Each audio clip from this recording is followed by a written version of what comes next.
सत्संग की आधी घड़ी तब के वर्ष हजार, तो भी बराबर है नहीं, कहे कबीर विचार।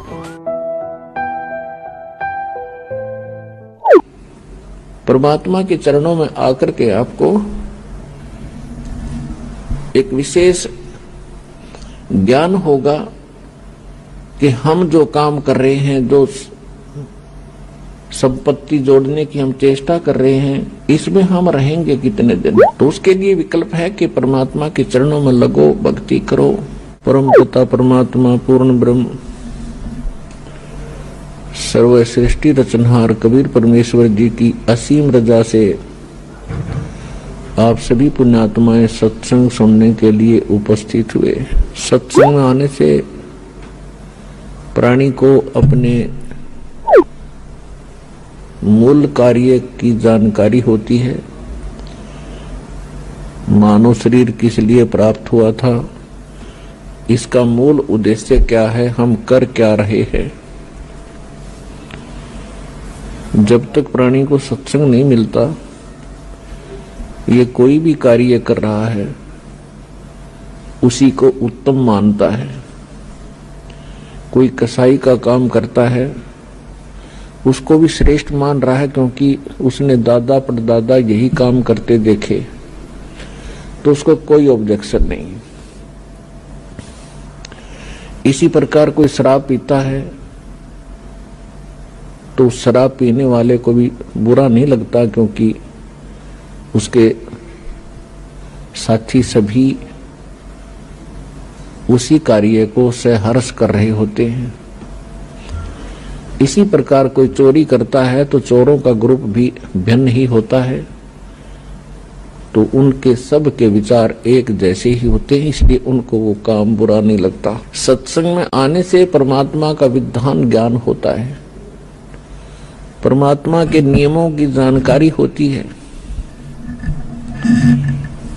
और फिर इसको पता चलता है कि जो कार्य मैं कर रहा था वो कहां तक उचित थे। फिर वो त्यागने की चेष्टा करता है और एक दिन उनसे विमुक्त हो जाता है। ठीक इसी प्रकार सत्संग में आने से हमें एक और ज्ञान होता है। हम कौन हैं, कहां से आए हैं, हमारा उद्देश्य क्या है यहाँ रहने का। ये जीने मरने वाला जो सिस्टम है, सिलसिला है, ये है क्या। आज हम कितना अच्छी तरह अपने बच्चों में, अपने रिश्तेदारों में, भाई बहनों के साथ प्यार से रह रहे हैं, इनमें कितना मोह है।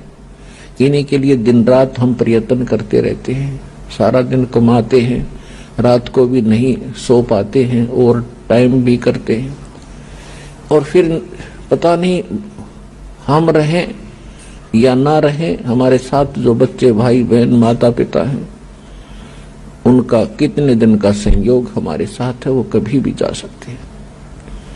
फिर हम क्या करते हैं, रोते हैं, बिलखते हैं, उनको याद करते हैं। तो ये बहुत बुरी बात है। हम कितना अच्छी तरह यहाँ रह रहे हैं, फिर मृत्यु होती है, कितना घिनौना कर्म है ये। और फिर भी हम इससे मुक्ति का प्रयत्न नहीं करते, तो हम पत्थर हैं, इंसान नहीं है। अभी तक तो हमें पता ही नहीं चला था कि इसका कोई विकल्प है, इसका एंड भी है। अब परमात्मा ने अपना विधान स्वयं आकर बता दिया। जिसको सूक्ष्म वेद कहते हैं, जिसको तत्व ज्ञान कहते हैं, वो परमात्मा ही बता सकता है। उस परमेश्वर ने स्वयं आकर बता दिया है कि ये लोक ठीक नहीं है, यहाँ का भगवान ये परमात्मा नहीं है। परमात्मा का अर्थ होता है श्रेष्ठ आत्मा।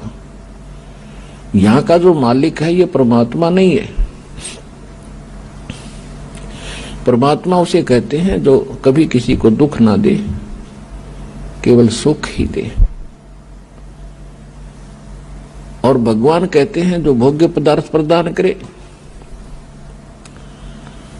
तो परमात्मा तो एक ही है, बाकी कसाई भी भगवान होता अपने बकरों के लिए, उनको खूब सुविधा देता है, चारा चराता है, पानी की व्यवस्था करता है, झोंपड़ी सेट डालकर गर्मी सर्दी से बचाता है।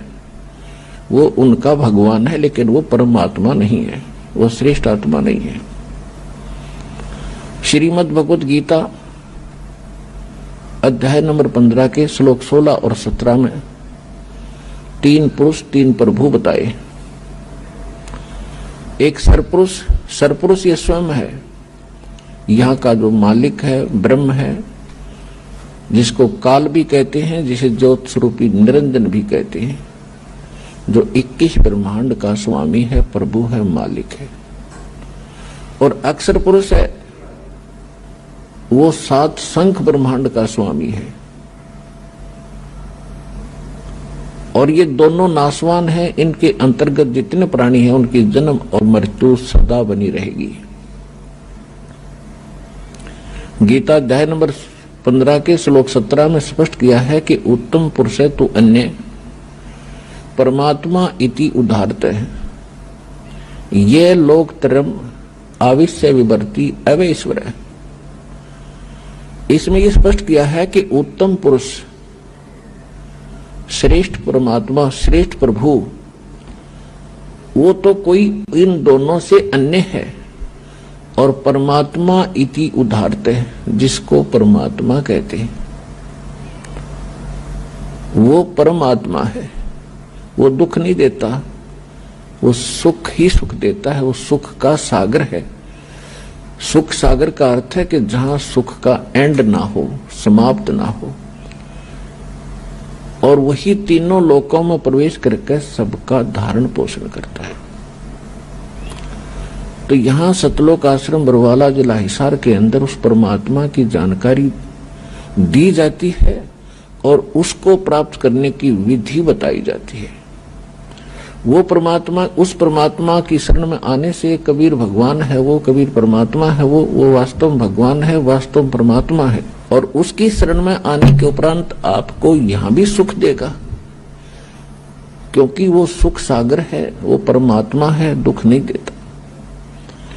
यदि हम कोई कष्ट उठाते हैं तो अपनी कमजोरी के कारण मर्यादा भंग करके हम अपना कोई हानि कर लेते हैं। नहीं, परमात्मा की शरण में आने के बाद आपको रोज नए सुख होंगे, आपके सब कष्ट निवारण होंगे और अंत में आपको वो स्थान प्राप्त होगा जहां फिर कभी जन्म मृत्यु नहीं होती। उसको सतलोक कहते हैं, सचखंड कहते हैं।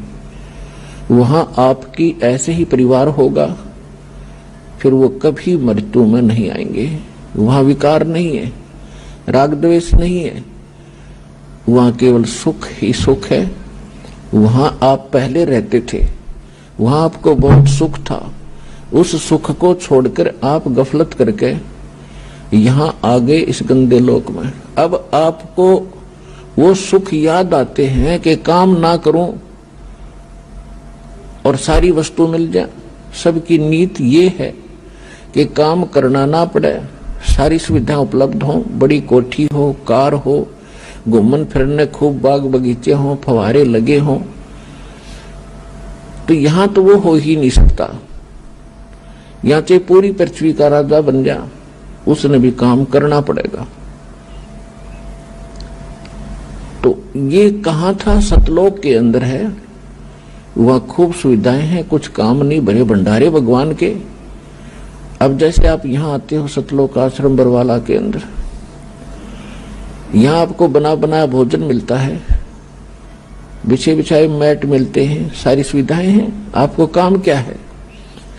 खाओ पियो, अपना भक्ति करो, चर्चा करो परमात्मा की। कितना आनंद से दिन व्यतीत हो जाते हैं। तो इसी प्रकार ये एक रिहर्सल है उस सतलोक की। लेकिन वो जो सुख है वो तो यहां ना दिया जा सकता है और ना बताया जा सकता है। वो तो वहां जाने से ही आपको पता चलेगा। ये एक केवल उसकी थोड़ी सी नकल है। तो वहां जाने के बाद आपकी ना कभी मृत्यु होगी, ना कोई काया कष्ट होगा। इसलिए परमात्मा के चरणों में आकर के आपको एक विशेष ज्ञान होगा कि हम जो काम कर रहे हैं, जो संपत्ति जोड़ने की हम चेष्टा कर रहे हैं, इसमें हम रहेंगे कितने दिन। तो उसके लिए विकल्प है कि परमात्मा के चरणों में लगो, भक्ति करो। भाई जो गुरु बचन पे डट गे, रकट गे फंद 84 के, कट गे फंद 84 के, रकट गे फंद 84 के। भाई जो गुरु बचन पे डट गे, रकट गे फंद 84 के। वस्तु मिली ठोर की ठोर, मिट गई मन पापी की दौड़। और अधिक जानकारी वसंत रामपाल जी महाराज जी से निशुल्क नाम दीक्षा प्राप्त करने के लिए संपर्क करें। हमारे संपर्क सूत्र हैं 8222880541, 8222880542। आप नीचे स्क्रीन पर दिए गए हमारे अन्य नंबरों पर भी संपर्क कर सकते हैं। विजिट करें हमारी वेबसाइट पर। हमारी वेबसाइट है www.jagatgururampalji.org।